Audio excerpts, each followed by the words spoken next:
통계오리보다 더 심각한 숨은 지표가 부동산을 흔든다고 합니다. 이게 뭔가 싶은 거죠. 뭐 위기설 계속 얘기가 나오고 있는데 뭐 최근 정부의 주택 공급 통계에서 19만 호가 통째로 누락됐다라는 얘기가 나왔죠. 그러면서 사람들이 매우 우려스러워하죠. 이게 뭔가 싶은 겁니다. 저렇게 통계에 오류가 있다라는 거. 오류가 있는 통계를 가지고 공급 물량을 또 추가로 계획을 세우고 이래저래 했다라는 것 자체는 사실상 조작이고 사기라는 겁니다. 정부가 나서서 이 부동산 업계를 떠받들고 뒷받침해주며 사기를 벌렸다라는 겁니다. 지금 부동산, 지금 아파트 물량이 부족하니 지금 집을 사야 된다라고 사람들에게 계속 부추겼다라는 겁니다. 근데 알고 봤더니 부족하지 않다라는 거, 넘쳐나더라는 거. 그리고 또 무서운 건 뭐냐? 미분양 물량이 뭐 3배, 5배 이상 훨씬 더 많을 거다라는 얘기입니다. 미분양 물량을 집계하는 그게 제대로 된 게 아니라 그냥 두리뭉실하게 신고제처럼 신고제로 그냥 운영이 되다 보니까 그 지표 자체가 가짜라는 겁니다.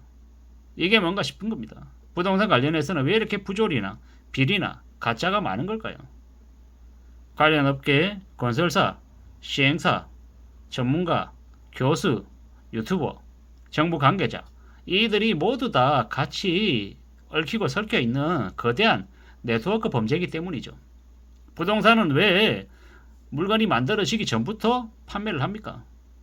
물건을 만들고 난 이후에 후분양해야 되는 게 정상인 거죠. 왜 부동산만 선분양을 하냐라는 겁니다. 물건을 만들기도 전에 물건을 팔고 물건을 산 사람들이 입주한 시점에 보니까 하자가 나 있고 이게 뭐냐라는 겁니다. 그리고 거래에 대한 것들도 투명하지 않고요. 이게 뭐 완판이 됐다, 뭐 경쟁률이 50대 1이다, 100대 1이다 라고 하는데 그 경쟁률도 허위도 많고 실제로 완판이 되지 않았는데 가짜로 완판된 것처럼 얘기하고 전량 매도된 것처럼 그래놓고 나중에 회사 보유분이다 라고 하는 이상한 소리로 또 할인 분양하고 어처구니가 없는 거죠. 지금도 서울 기준에 뭐 30평대 아파트 분양가가 15억을 넘길 거다 이런 얘기가 많습니다. 그들이 왜 그렇게 말도 안 되는 분양가로 분양을 하겠습니까? 정부가 나중에 다 사준다라는 걸 알고 있기 때문에 말도 안 되는 가격을 올려놓는 거죠. 15억을 올려놓고 나중에 30% 할인해서 10억에 매수해 가면 그래도 남는 장사이기 때문에 그렇게 하더라는 겁니다. 이게 이때까지 계속 있어 왔던 일이고 앞으로 또 계속 벌어지는 일이기 때문에 그네들은 눈 하나 깜짝하지 않고 그런 일을 마구 벌립니다. 뭐 윤석열 정부라서 이런 일이 터지고 문재인 정부 때는 안 터지고 이런 게 아니다라는 겁니다. 문재인 정부 때는 부동산 교란 세력들을 사실상 눈 감아준 범죄를 저질렀고 지금은 지금대로 기준금리를 올리지 않고 부동산 가격을 계속 떠받들고 통계를 조작하고 지랄 발광을 하고 있는 게 지금의 상황입니다. 앞으로 우리는 얼마나 어려운 상황들을 맞게 될까요? 꽤 충격적인, 꽤 놀라운 일들을 아마 계속 겪게 될 것 같습니다. 무서운 일입니다. 이러다가 나중에 어떤 일을 맡게 되겠습니까? 이제 부동산 관련해 가지고 많은 사람들이 정말로 이제 쇼크를 겪고 나중에는 그냥 나 몰라라고 놔버리겠다라는 겁니다. 이제는 시간이 지나면 지날수록 엉망되는 겁니다. 이게 뭔가 싶고요. 뭐 이래저래 민간 정비 사업, 시공사 입찰 공고도 뭐 유찰이 이렇게 되게 심하게 된다고 합니다. 뭐 왜겠습니까? 사실상 이제 답이 안 나오는 거죠. 이게 이제 앞으로 벌어지는 일인데 이걸 어떻게 생각하며 살아야 되겠습니까? 참 이제 무서운 일들이 계속 벌어지는 겁니다. 사실상 지금 대한민국은 부동산 거품으로 인한 쇼크가 이미 시작됐습니다. 그걸 모르는 서민들은 궁지에 몰리고 있고 아는 소수의 사람들은 기회를 갖겠다고 조용히 지켜보고 있는 일입니다. 앞으로 얼마나 무서운 일들이 많이 벌어질지 우리는 마음을 굳게 먹고 지켜봐야 됩니다. 시야도 넓혀야 되고요. 그래야 생존 가능하다라는 겁니다. 참 무서운 얘기입니다. 참 암담한 얘기죠. 이게 뭔가 싶기도 하고요. 어떻게 살아야 되나? 어떤 일을 벌려야 되나? 또 고민이 안 될 수가 없다라는 겁니다. 참 두려워하고 염려하며 살아야 될 것 같습니다. 우리는 절대로 지금 현재 쉽고 만만한 상황을 보고 있는 게 아닙니다. 더 우려하고 더 염려하고 더 걱정해야 되는 상황에 놓여 있다라는 겁니다. 그러므로 더욱더 정신 차리고 지내야 됩니다. 신중해야 되고 더 마음을 굳게 먹어야 될 것 같습니다. 사람들은 누구나 다 각자 자기의 이해관계에 따라서 움직입니다. 그렇기 때문에 그 사람들이 행동하는 모습, 그 이면에 숨어있는 이유를 잘 살펴볼 필요가 있는 것 같습니다. 착실하게 성실하게 살 생각을 해야 되고 최선을 다해서 움직여야 되겠습니다. 또 기브앤테이크입니다.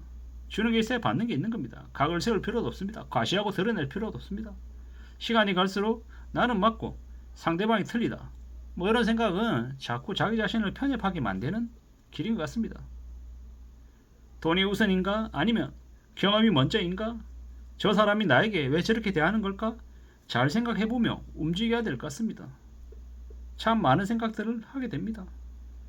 내가 살면서 좀 더 조심해야 되는 부분, 좀 더 이제 한 걸음 물러서야 되는 부분들도 생각해야 될 것 같습니다.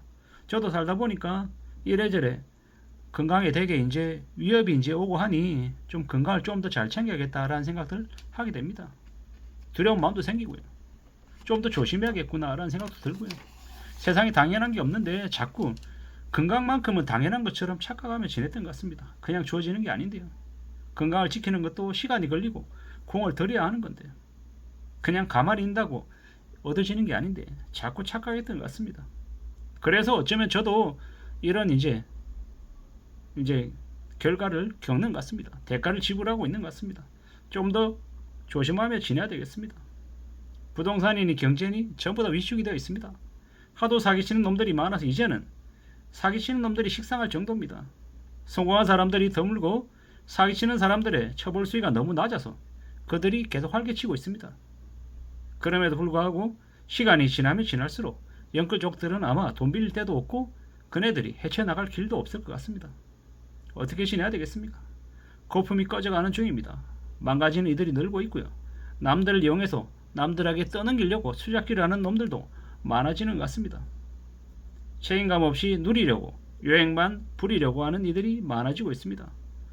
우리는요, 앞으로 정부가 새마을금고 저축은행도 놔버리고 나몰라라고 사람들이 궁지로 몰리는 걸 모른 채 하는 일도 못 겪게 될 겁니다. 싸고 비싸고의 문제가 아닙니다. 부동산은 형편에 맞게 사야 되고 빚 없이 살아야 됩니다. 지하에 살아도 빚이 없어야 살 수 있는 겁니다. 지금 사면 죽는 겁니다. 삶은 더욱더 끔찍해지고 비참해질 수 있습니다. 그렇기 때문에 함부로 욕심부리거나 권위에 취해서는 안 되겠습니다. 권위를 내세우며 자기 말을 믿으라고 얘기하는 사람의 말을 무시해야 되겠습니다. 교수니 선생이니 전문가니 이렇게 얘기하는 사람들의 말에 놀아나지 말고 오직 스스로 공부하고 스스로 관찰하고 확인해야 될 것 같습니다. 그런 게 더욱더 필요한 시대에 지금 살고 있는 것 같습니다. 나의 생업에 집중하고 때가 오면 원하는 물건을 사려는 그런 마음 자세나 태도가 더욱더 필요한 것 같습니다. 앞으로 우리는 더욱 힘겨운 삶을 맞이하게 될 것 같습니다. 이상입니다.